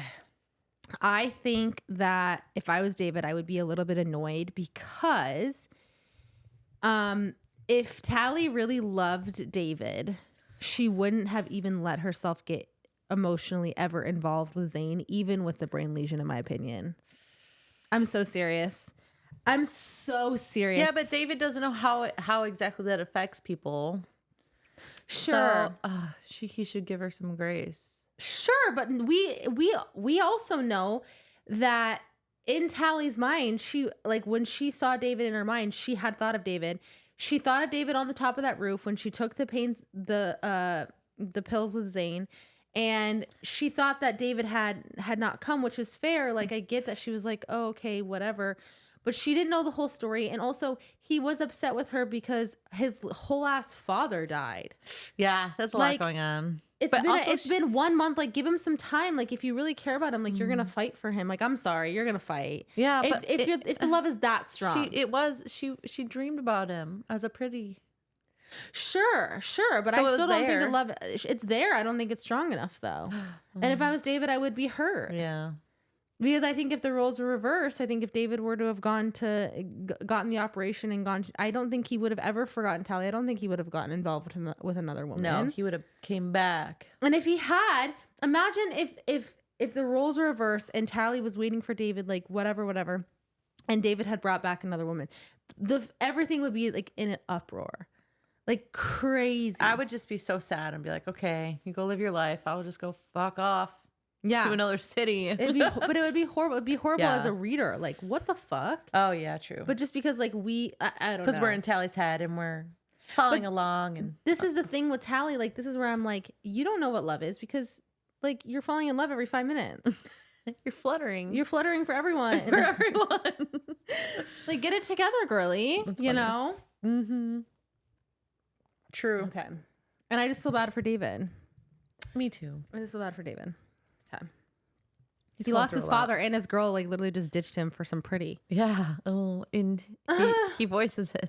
Like, that is so upsetting. Like, I'm sorry, that's so upsetting. You're the Yeah. reason my father's dead, and then you leave me for some pretty. Yeah. Oh, it's sad. That's crazy. It's a crazy thing for you to do. Yeah. Chapter 33, Damage Control. Tally and David arrive at the new smoke, which is in an old observatory building. Its high position and plethora of old cable car rails make it a good spot to keep an eye out for specials and, if they need, to make a quick escape. It sounds so cool. Yeah, I want to be there. for sure. New Smokies, new ugly recruits, and crims greet Tally and David as they arrive. She and Fausto hug, and she notices that he has been cured because of the look on his face, the clarity in his eyes. He guesses that Paris was too frightened to jump before Tally even has a chance to say anything. He knew. Tally asks for Zane, but pauses to thank Croy for bringing the cure. And he responds that she cured herself. And this just, like, confuses the shit out of Tally. She's I like, took a pill. the pill is... But I cured myself by taking the pill. Thank you. I was very brave. I am a big girl. I was very brave. I did. I was very brave. But she wasn't. Thank you. Inside, Zane is breathing shallow and looks starved, even more so than he had looked in New Pretty Town. David and his mother, Maddie, that bitch, step inside. Maddie scolds Tally for experimenting with the cure. And she's being a fucking bitch. This part, it upsets me to no end. What does she say? She's like, you just had to experiment, didn't you? Something like that. It's like, okay, the only reason you're handing out cures right now is because I gave myself up to do this. Yeah, so and fuck also, right off. You weren't clear enough in your instructions. You weren't clear enough. The only reason that you are literally pumping out cures right now is because I betrayed the smoke. So, and your husband died. And your husband died. Okay, so can you just give me some slack? So can you just like shut the fuck up? And then I volunteer myself. Literally, you should be on your knees thanking. You're welcome. Okay. I'll wait. Maddie's like, what the fuck? Maddie explains that the nanos within the pills break down the lesions, but in Zane's case, they continued reproducing and started to consume his brain. The pills Croy left for Tally were each different. One contained the nanos, while the other contained the compound to kill the nanos after they did their job. Tally had taken the second pill while Zane took the first. So Tally took the pill that was supposed to break down the nanos that eat the lesions. So they did nothing. Zane's pill ate the lesions, kept eating his brain. It kept eating his brain. Maddie has used stem cells to regenerate the destroyed parts of Zane's brain, but his brain must rewire itself. She also says that Tally and Zane's starvation was what saved Zane because in starving himself, he also took food away from the nanos. Oh, good. And that more than likely eventually killed them because they're gone. They're like not eating in his brain anymore. Right. Zane wakes up as Tally asks how she became cured if Zane took the brain eating lesions, nanos. Pill. Brain eating lesions nanos pill. If Zane took the lesion eating nanos. Yeah. Oh my God, I am dyslexic. It's fine. He tells her that she cured herself. And Maddie's like, yeah. Yeah, whatever. I guess you're fine. You're still stupid, but you did cure yourself, kind of. Chapter 34, Cold Water. Isn't Zane also like bundled up next to a fire? Yeah, because he's also not doing starved. well. So, yeah, because he's literally like also He can starved. barely move. And they did say that like he collapsed once they got to the observatory, but he did manage to ride his hoverboard all the way to the observatory. Good for you, Zane. Once they fled the city, because the special circumstances were like really roving the Rusty ruins like bad. Yeah. Oh. So, chapter 4, Cold Water, or if I were to rename it, Chapter 4. chapter. I did that last time I do that so much. Chapter 34, Cold Water, or if I were to rename it, it would be called Ice Bath. Nice. Oh, I like that. Thank you. I'm better at this than he is. Scott. Tally and Zane talk about his condition. The damaged brain tissue dealt with thought process and motor skills, and he is struggling to rebuild those lost connections. Ugh. He is also suffering from a toothache that Maddie believes to be a phantom pain. Tally feels guilty for not taking both pills in the first place. And Zane's like, yeah. No, Zane asks how she feels about David, and Tally admits that it is strange. Zane explains that he and David bonded over Tally because David was curious how Tally had changed after the surgery. Zane explained Tally's motives behind betraying the smoke and giving David an explanation that Tally was never able to give herself. Zane also tells Tally that David was upset with Maddie for making Tally leave before David had a chance to speak with her again. And Zane then explains the way that he also betrayed the smoke and the Smokies. Okay. So he's like, so when I did it, oh yeah, when the other uglies went out to the smoke and Zane stayed behind, Specials interrogated him. Right. Okay, so basically, let me just break this down. Okay, so this is what happened when he betrayed the smokes. Okay. The Smokies. The pack of smokes. So basically, like, they had all gone out to the Rusty ruins. I think he was the one that was approached by David, or like... I don't know. I know that he was the one that He was the one that started driving the force. Yeah. Yeah, like, he was the one that wanted ruins. to run away. Yeah. Yeah, for sure. He was the one that like had convinced his group that they were going to run away. And before his 16th birthday, he bailed and, you know, turned pretty right on schedule, whatever. But obviously Dr. Cable had, like cornered him and was basically like, you got to tell me. Where's the smoke? What's going on? Where are your friends? Charge. And he wasn't going to confess anything until Dr. Cable had threatened to turn him into one of them, which was what scared him so bad. It wasn't about being a bubblehead that scared him. It was about being special, being a special part of special circumstances. And he was like, you know what? I'll tell you everything because Lord knows I'm not doing that. Ugh. So that's kind of what happened, and that's how he betrayed his friends. And he said that it was his fault that the specials tried to recruit Tally in the first place because he had told them about Shay's plan to run away, all of their plan to run away. And when she stayed, they had kept an eye on her and in turn kept an eye on Tally as her new friend. Oh my gosh. So it's all Zane's fault. So basically it's Zane's fault. And again, we can take the weight off of Tally's shoulders. Oh, thank God. Thank God. She's relieved. You know what? There wasn't even weight on her shoulders, in my opinion. Whatever. Yeah. Tally wonders if they should be freed of their guilt after everything that has happened, and once again thinks of how strange it is to see David. Okay. You know. She's like, this is crazy. Well, because she's like, now we're in this new smoke. Yeah. I'm like obsessed with my new boyfriend, and I have to like see my ex like running around, and this is going to be so weird. And they're like friends. So it's all really weird. So strange. Yeah. So that's kind of, she's like, this is weird. Zane falls asleep and Tally takes a hoverboard to go bathe in a pool of water that's like a little ways down. Stinky from being in the reservation for 2 whole weeks. And he didn't even say anything. That's a good man. Aww. That's a good boyfriend. She feels bubbly even though she hasn't been cured, and she attributes this to Zane. She wonders if she even needs the cure, or if she and Zane could stay bubbly together, helping each other heal. Aww. And also be, you know, clear-headed and bubbly. Right. She then reflects on how David also changed her worldview and grapples with the idea of having both boys, 16-year-olds in her life, 18 and 16, in her life. Like, how is this going to work? Yeah. Who am I going to choose? She reaches the spring and breaks the ice on its surface, rubbing herself down with some soap before she jumped right on in. The water is so cold it hurts. It feels like thousands of knives stabbing right all over her body. Cool. But she emerges with the clearest head that she's ever had. Oh my gosh. This is foreshadowing. For sure. Yeah.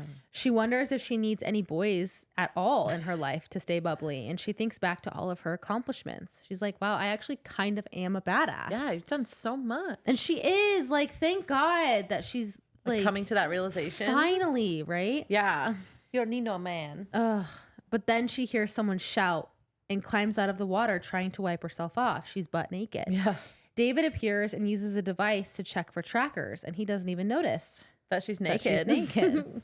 He finds nothing and says that a signal has begun broadcasting their location, but he says it's not Tally. And he knew that it wasn't, but Maddie, I think, had suggested that it was Tally. He had to go double check to appease her. And so he's like, okay, yeah, fuck Maddie. Yeah. He believes it was dormant but scheduled to turn on. That's so crazy. I know. That's a crazy, yeah. The new Smokies cannot leave until they find the tracker. You know, you would think after it happened before, after someone had slipped a dormant tracker into, that they would have some sort of preparation for this in general. Yeah, like what though? I don't know. I feel like this was this situation would have been impossible to avoid. And like, how do you have a detector to sniff out dormant something trackers? That's not on? Yeah. But you know, you would think that they would at least have thought. Come about on, Maddie. Tally realizes that Zane's toothache may not have been a phantom pain and remembers that he was recently in the hospital and that they had put him to sleep for like 10 to 15 minutes so they could reset the bones in his hand. Oh gosh. And also maybe do something else. Oh no. She believes that the signal is coming from inside his body. Chapter 35. Not good. Jacker. No, Poison. just Tracker. It's just Jacker. Hunger Games coming 2025. Hunger Games. I'm so excited to do that. I love a good Hunger Games. Me too. and may the odds be ever in your favor.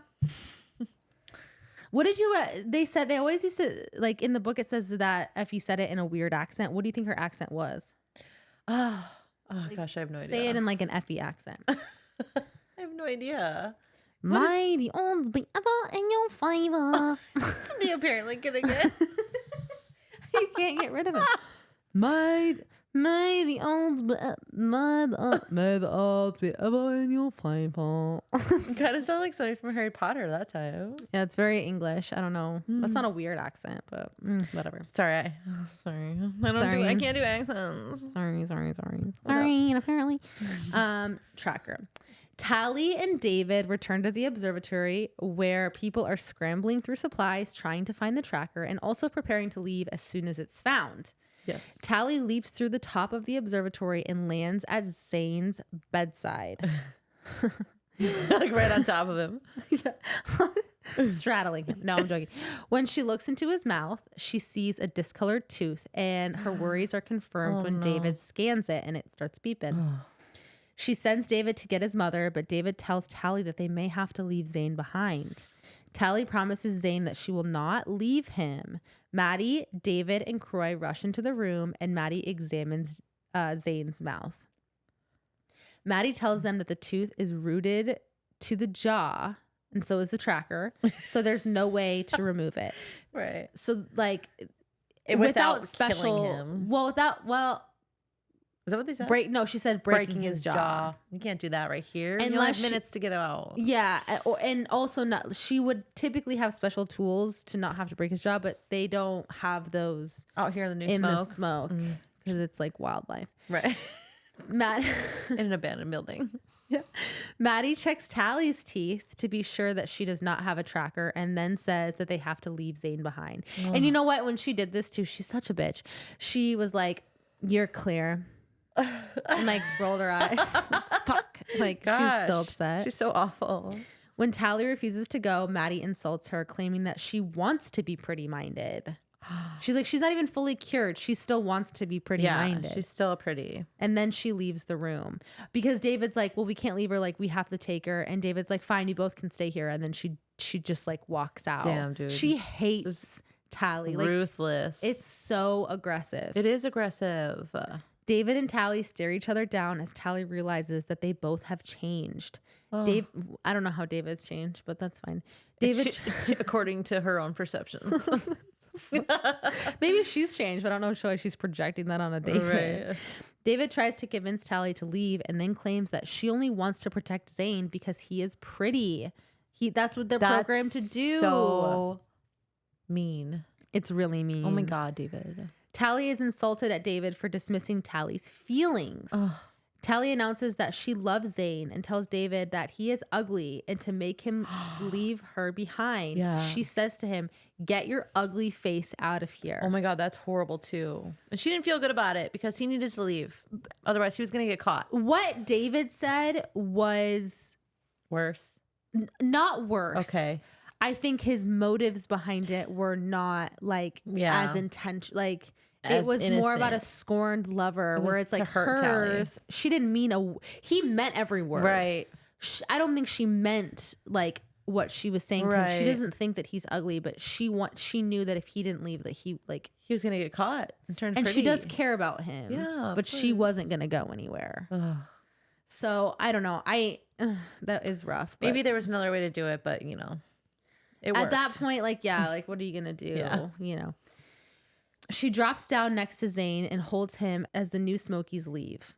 Zane had pretended to be asleep during that confrontation. Oh. Thank you, Zane. He's like, that was crazy.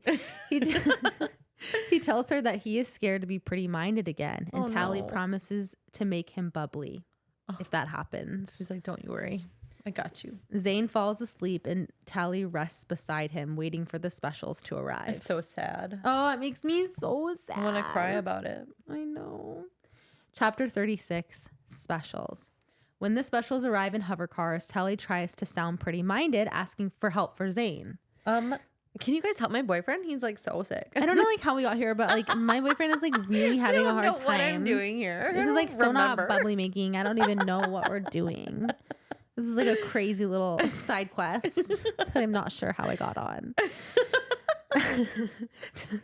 Everyone's like, give it a fucking rest, Tally. So Everyone is like, Tally, come on. It's so funny Fucking that idiot. as a pretty, you can just claim to not remember, and they're like, that checks. But do you know what though? What's so funny about this is that it's literally Tally Youngblood. I bet every single special in the city has been briefed on Tally, and like that, probably Don't believe know her. that she's, you know, whatever, and she's doing her best. And in her mind, she's like, I'm convincing. All I have to do is pretend to be pretty. It'll be fine. Well, that's like she thinks she's so convincing. She thinks she's so on the mark, and I can like just imagine like them being like, "You're a fucking idiot." This is so embarrassing. We know that you're lying.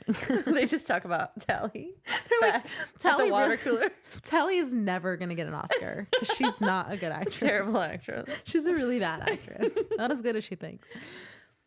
Dr. Cable arrives and tells Tally that she has known of Zane's condition since he was in the hospital 2 weeks ago. Oh my gosh. So this is what happened. The doctor stopped the nanos, but the implanted tooth caused headaches and toothaches. Okay, so this is where I'm confused. Okay. Because so I don't know how long he Is had. this the plot hole What that did he? you were? Yeah. So what Okay. he had the nanos eating his brain for what, like a month? Because he took it. He was like had it for like about a month, right? I probably, yeah. Okay, Right? so we had it, whatever was rotting away was affecting his motor skills and something else. But his motor skills are obviously like his ability to move and like do Speak things. and- Yeah, he wasn't exhibiting like any motor skill function, like delays or like effects at all. Yeah, except for when he passed out. And when he was like, he's just getting weaker, I guess. getting He was weaker. and shaking. Was he shaking Yeah. already? I think so. Okay, so he was shaking then. I think so. Okay. Because that was my question. Like, he wasn't from what I didn't think he was experiencing a ton of like physical Signs that his brain was getting eaten. Yeah. Or also then like, why did he keep deteriorating after they stopped the nanos? Like, he continued to deteriorate. How is that? Well, it just said that the tooth was programmed to give him more and more attacks and more serious attacks. It was just headaches and toothaches. Was it supposed to mimic all of the nano eating your brain away? I don't know, but I know that I think it was just the headaches. So it was to like give them a sense of urgency that they needed to act. So they would go out and smoke and they could be traced. Okay. Maybe I'm not thinking like enough into it. Maybe I'm overthinking it. Maybe I'm doing a little bit of both. Much. Maybe I'm just doing a little bit of both. I don't know. Okay. I think it's fine. Yeah, that's fine. Dr. Cable activated the tracker when they found the doctor Tally had locked in the hover car. And she was like, that was a close personal friend of mine. And Tally's like, yeah, no shit. He was a fucking little bitch. Monster. Oh, yeah. And a monster. And a little bitch. and a bitch.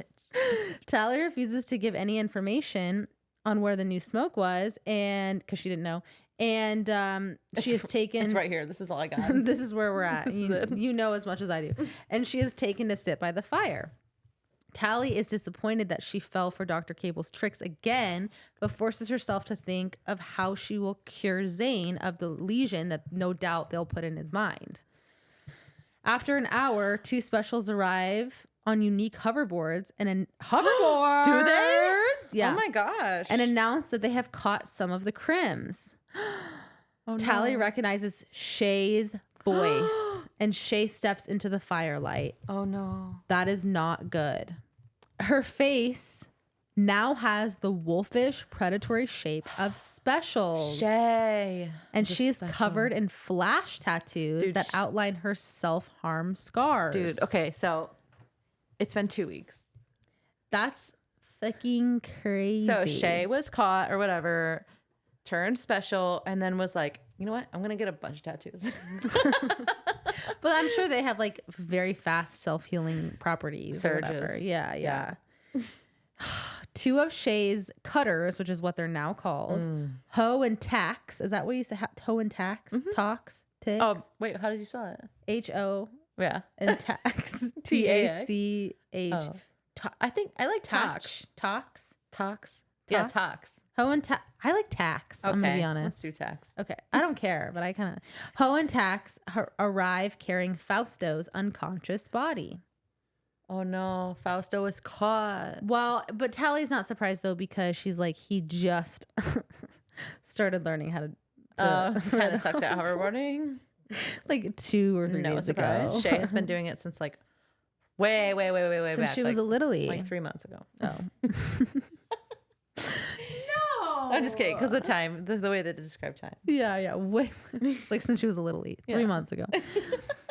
Grew up fast. Shay speaks to Tally as if they were still pretty minded, but then sits beside her and tells her the benefits of being one of the special circumstances cutters.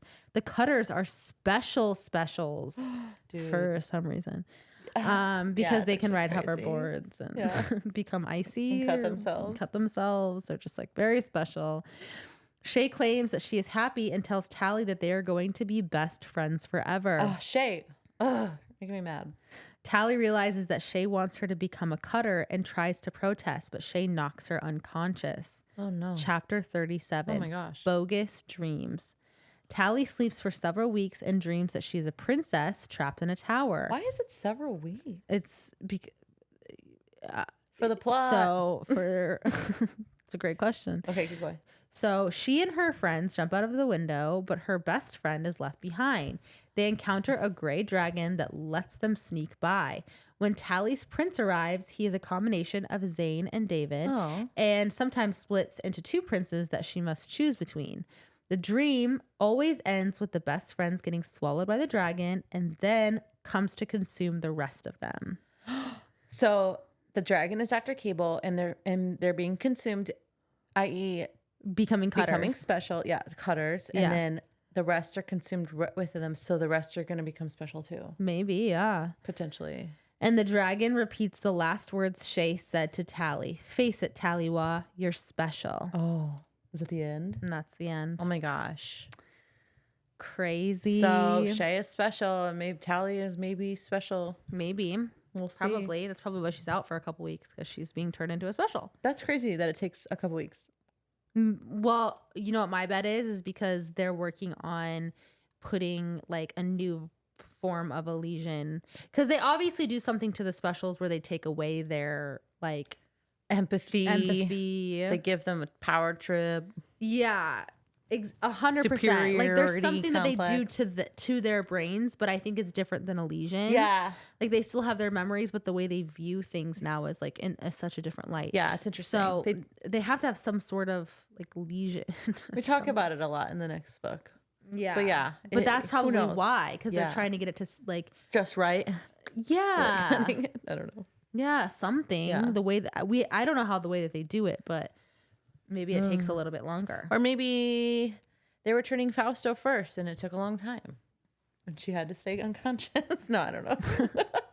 We can only do one at a time, apparently. It's not your turn yet, Tally. Keep sleeping.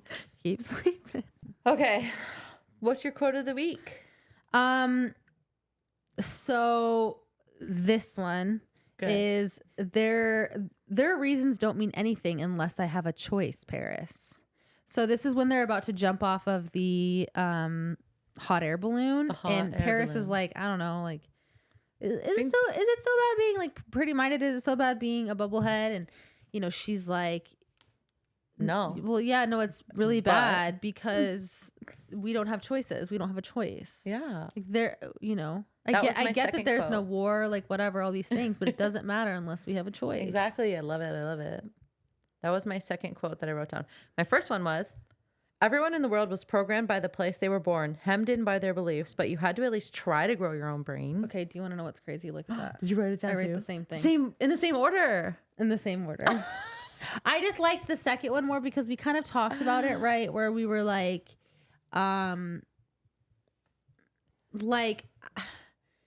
I agree with the quote, but I don't agree with how Tally views it with Andrew Simpson Smith. And that's why I chose the other one first. Yeah. That is, do you know what I'm saying? That is really interesting. But I do like that because I do think that you have to fight beyond your personal world that view in order to expand your mind and your views and everything in order to learn and grow. And I think become the that's so best person important. you can be. Exactly. I love it. I agree. Who would you be? I don't know. Caught you off guard with that question. Yeah. I'm so confused. Probably Fausto. Okay. Pretty. Because cool. Yeah, no, not bad even at hoverboarding. That that I get away, I get the lesion. You know, I've worked my ass off, got away, got the lesion out of my brain with the nanos, and then get caught immediately. Yeah, I love it.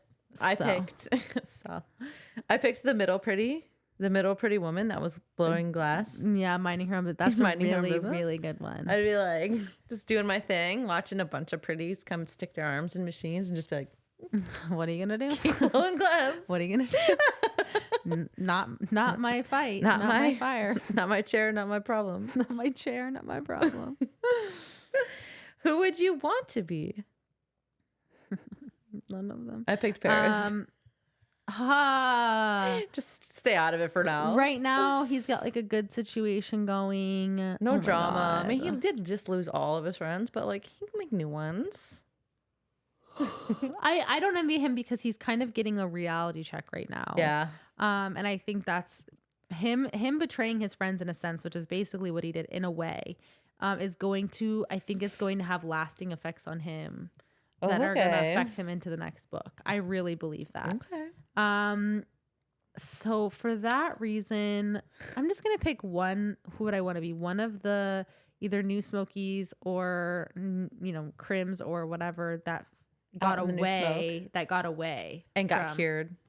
That got cured and then got away from as they ran away. That actually did manage to get away from the specials.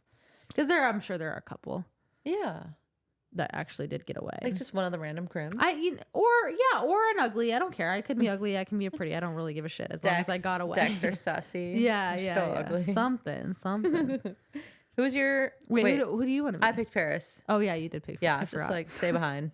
Betray my friends or whatever. Staying. I'll sleep tight tonight. Maybe you shouldn't have went up in the balloon and got that far, but whatever. Yeah. I still don't blame him. Who's your favorite character? Is there a Andrew Simpson Smith? I love him. I know that he has kind of like very juvenile backwards belief systems. Like I understand it, but he does seem so willing to learn and grow, and he's just been surrounded by it for his whole life. And I just feel like if you give him a little bit of education, like he'll get there in a minute. Yeah, he would. He's very eager to learn. I agree. I picked Zane.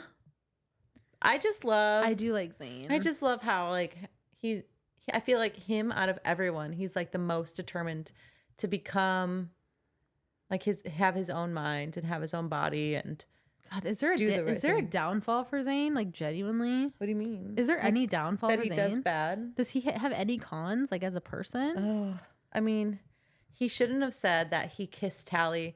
He shouldn't have said that he kissed other pretties to get stories out of them.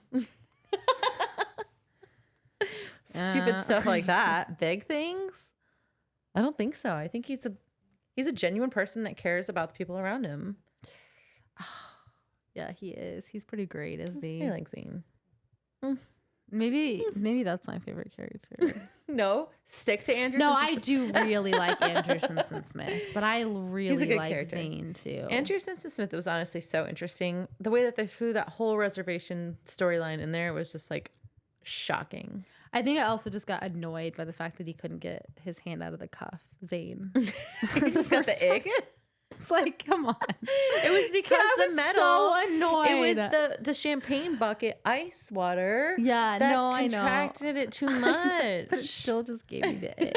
I was like, can you fucking get it together, my guy? Get it off. Oh my gosh. Okay, so who's your least favorite character? Honestly, it's not Maddie. It's probably is it Shay? Between Shay and Maddie. I think Shay is my villain next book. Really? Yeah. I mean, now she's not great. But I hate Maddie more. I just cannot get over, like, I can at least kind of understand where Maddie's like origin villain story came from. Yeah, because true. her whole ass husband died. So it's like, that's pretty bad. Like, it wasn't some like petty like here's the thing. feud or whatever. You know, and I can get like that sort of anger and grief can just manifest in some form that you just really genuinely can't control. So like, I have a little bit of empathy for Maddie and like where her villain origin story is coming from. Yeah, it makes sense. Whereas like Shay is just like for real doing too much. Yeah. Like genuinely. Shay takes everything too personally. Like Tally's literally doing nothing against you, but you're taking everything that she does against you. Everything. She's not even thinking about you. She doesn't care about you so much. She does not care about you. She doesn't. Oh my God. It's crazy. But my least favorite part about Maddie, when she was like, of course that you split the pills, you dumb idiot. Like, I should have been more clear, but like in a way that she wasn't blaming herself, but it was 100% her fault. Like, yes, you should have been. She's a pretty. She's going to be dumb. She's not going to be thinking clearly. Yes, honestly, you should have. She didn't even need to be a pretty to like understand. Like, I wouldn't have known. Yeah, just say you. It's very important. Explain it. Put it in the letter. Why did no one tell her she had to take both pills at the same time? Oh my God, I'm so mad about that. Because what if it would have been a situation where it would have been one pill and she would have overdosed with 2 pills?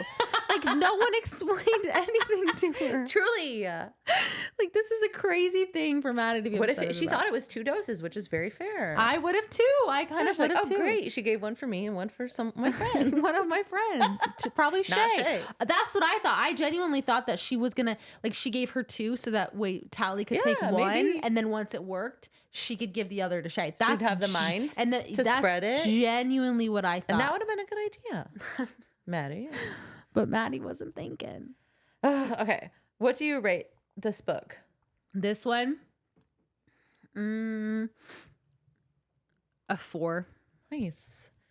So Good. higher than the last one, but Oh, really? mm-hmm, I wrote it lower than the last one by like 0.6.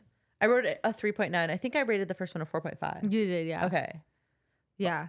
I still love this book, but it didn't punch as hard as the first book in my impression. But it's still a really good sequel. Really good second book to a series. Yeah. The writing is good. The themes are undeniably good. It makes me feel, it makes me want, even though it's an impossible world, which I love. I think it's a great like book / series to read for an escape. I love being in the world. And I love reading about the world. I still wouldn't want to be in it physically, but I want a I still like hoverboard. it. That's like the only thing. And like in the beginning, go to the ice skating rink. Yeah, like, things some like of the that. features are cool, but like what you would have to be in order to be in this world, I couldn't. Oh do. yeah, that's a lot. It's a lot, especially like when you're pretty and you like have to find a clique and you have to like compete against other cliques and like.